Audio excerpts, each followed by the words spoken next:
You could call it unbelievable. Or shocking. Or even a miracle. But we are staying fair and balanced and just calling it the play. It has been just over a year now since Michigan State University's football team pulled off a last-second win that many Spartans say will never be topped. Yeah, and our Jay Sarkar begins our special stories for Rivals Week with a look back at that incredible moment.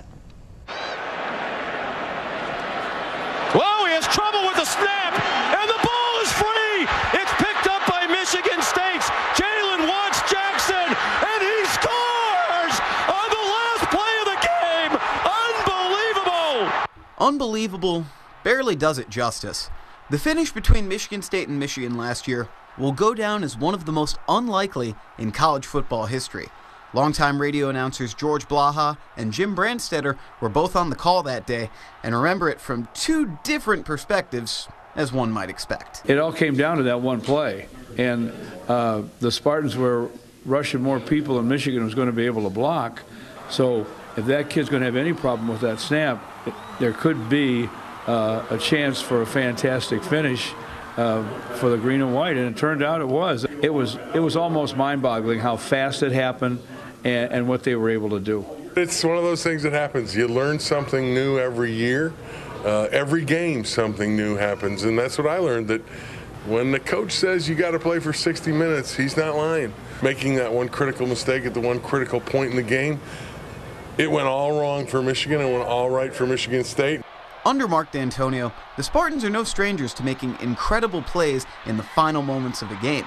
Just take it from one former Spartan who created a wow moment of his own in 2011 against Wisconsin and was on the sideline last year in Ann Arbor. To watch that happen and those guys in that moment in the Wisconsin game for me is exciting. I can now feel the excitement that everybody else had during that Wisconsin moment, that Hail Mary moment. Now to see them kind of accomplish the same things against Michigan, of course to beat your rival in their stadium when you could kind of feel like they knew that was their moment. While this play will stand out for years to come, according to the experts, it's just another chapter in the long history between these two schools. This rivalry probably didn't change because of what happened in that game. This is a heated rivalry. It means everything to almost every person in this state. This is the game for the state. This is for bragging rights. Between two of the great universities in America who have a deep-seated dislike for each other on one Saturday every fall. This Saturday, last year's game will be in the rearview mirror as both teams take the field, but one thing is for certain. Nobody's going to forget the name Jalen Watts-Jackson. Jalen Watts-Jackson, and he scores on the last play of the game. Unbelievable. Welcome back. Last night we kicked off our special Rivals Week series by looking back on the play. The play. It is a moment that most of us, I'm sure, will never forget. I know my husband sure won't. And it is safe to say that Jalen Watts-Jackson won't either. He's the player behind the play, and our Alex Sims sat down with him to see what it's like to become an instant Spartan legend. If he never plays another down, Whoa, he has trouble with the snap. never makes another tackle, Picked up by Michigan State's Jalen Watts-Jackson, or does nothing else in his football career, and he scores! he will forever remain a hero. All thanks to the final 10 seconds at Michigan Stadium last October. I had to run. I look up at the score to see the time to see how much time we had left. He's way in bounds. And at that time, I knew I had to get in the end zone. A dive into the end zone for the game-winning touchdown in his first Michigan State game. And he paid a price, suffering a broken hip on one of the most, if not the most, famous plays in Spartan football history. I knew we won the game, but I couldn't even fathom, I couldn't even begin to realize what happened because my hip was hurting so bad. But it was definitely a good feeling. Even a year later, Jalen Watts-Jackson is still being reminded of that legendary play. I'm hanging out with my teammates. We go to the mall. I had little kids come up to me asking me for autographs. So it's funny. I'm kind of like a celebrity. Seeing how people reacted to it, seeing how big it was on impact on people's lives. They said it was the best play I've ever seen in my life. So it gives you a lot to live up to, I would say. How ironic that Watts-Jackson returned a block punt last week to a loud cheer from the stands. Perhaps all remembered what happened just a year ago last week. Rivals Week continues here at TV6, and many are reliving that last-second fumbled punt turned touchdown this time last year, giving the Spartans an unexpected win over the Michigan Wolverines. Yeah, and you've probably seen this play a million times and probably will see it for many, many years to come. But one person featured in practically all of them is the focus of our special report tonight. And 6 News anchor Siobhan Klepfer drove to Ann Arbor and tracked down that Wolverine who still gets stopped on the streets for pictures.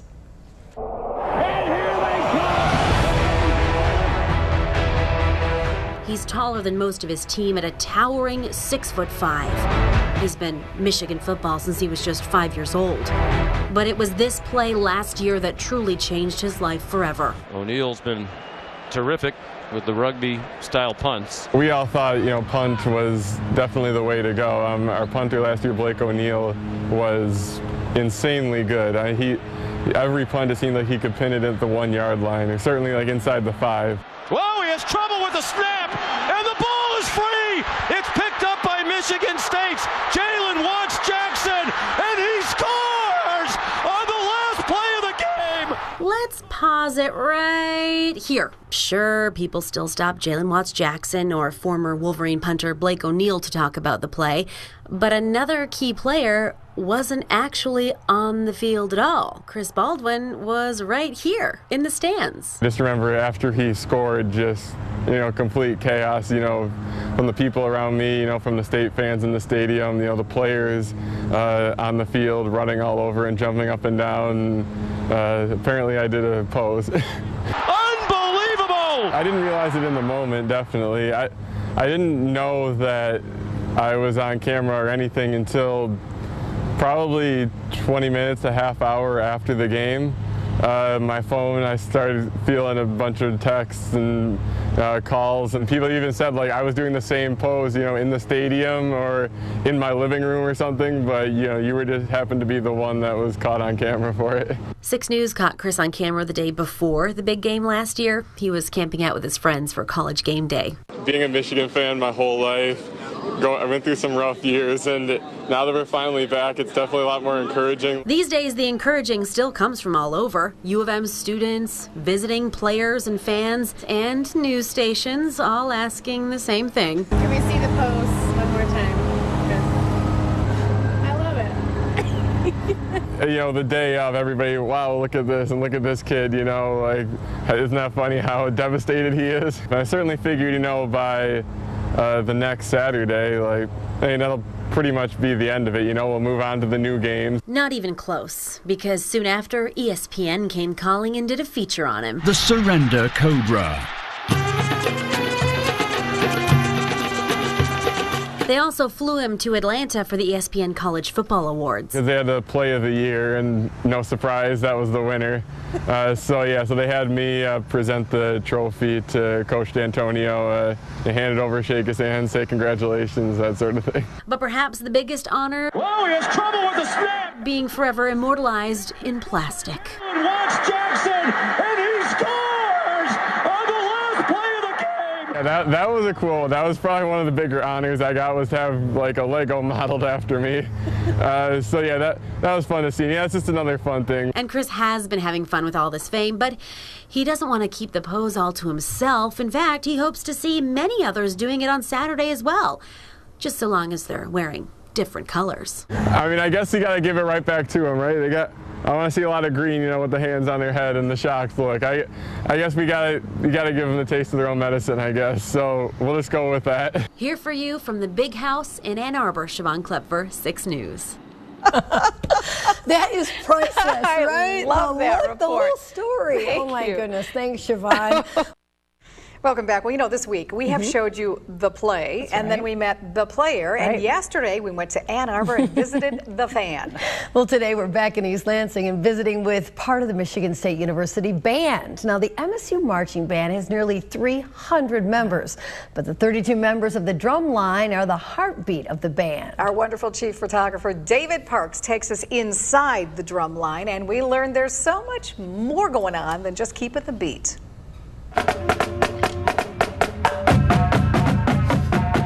The Drumline is a group of percussionists in the marching band. It's for us, it's a group of snares, tenors, and bass drums, along with cymbals, that provide the pulse and the heartbeat of the Spartan Marching Band. This is my second year on the Drumline. I play cymbals. I'm a freshman in the Drumline this year. I play the snare drum. The dedication is enormous. I have put in so many hours to this activity to get to where I am. Keep those really tight now. The band rehearses a lot. Make sure it's, exactly 6 couplets. They learn music, so I write the music for the Drumline, along with a couple of the graduate assistants we have. Just make sure I get a couple of those scores back. We write the music, then the students have to learn the music and memorize that. That's it. They also have to learn up to 30 spots on the field. They're memorizing, hours of music along with many, many different drill sets. So it's a lot of work that goes into doing that. I think of Spartan football, I think of Spartan band. It's an amazing experience. There was nothing like the energy that I felt that first time going into Spartan Stadium. You can just feel when you rush out there, 75,000 people looking down on you and cheering for you, and it's amazing. I think every week is the time to shine. The fact that all the students know students at Michigan, and because of the natural rivalry that exists there and all other things, I believe that there might be a little bit extra in this week. We drum after the game with Michigan, and that's been a tradition since before I was here, so over 20 years. It's a great chance for the lines to play for each other and show what they're doing. It's definitely friendly, and it's great to see them, and we show them what we've got too. I'm really looking forward to it. Music has such an important impact on community and helping us all feel a sense of togetherness, even when it's in the midst of a bitter rivalry like Michigan versus Michigan State. And I think it's going to be awesome to have these two great drum lines there. We always like to push each other, and we always like to see where we are comparatively. It's great. It's a collaboration. When we play something through, and especially when they really do a good job, I'm just very proud of what they do. Well, welcome back. But now when it comes to Rivals Week, emotions tend to run high on both sides for a year-long worth of bragging rights. But today, Spartans and Wolverines put their differences aside for a great cause. Yeah, and this comes just ahead of tomorrow's big football matchup between MSU and U of M. Students from both schools joined together very early this morning for an epic run across the state. And our Aaron Dimmick is here for you to explain how a unifying event is helping other students with disabilities. Early this morning, Spartans and Wolverines found common ground.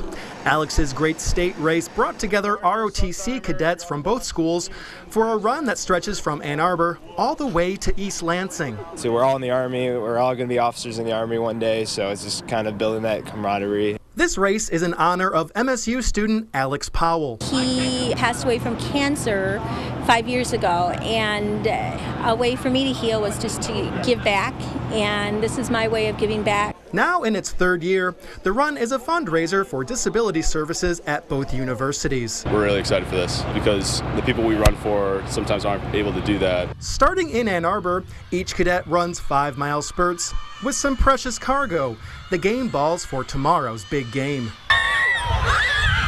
We caught up with the runners in Mason as they were cheered on by excited school kids. After 64 miles and 9 hours of running, the cadets finally crossed the finish line in the shadows of Spartan Stadium. Led by the American flag, all of the cadets dashed into MSU in full force. The students we interviewed this morning say combined they ran a total of 42 miles. Tired. Exhausted. just humbled by the experience. It's really exciting getting to do this. So we love this, absolutely love it, all of us. Today we're friends, tomorrow we'll be enemies, and then we'll be friends on Sunday again. Hopefully, this act of goodwill can set the tone for tomorrow's face-off. Go Blue. Go Green. Here for you in East Lansing, Aaron Dimmick, 6 News.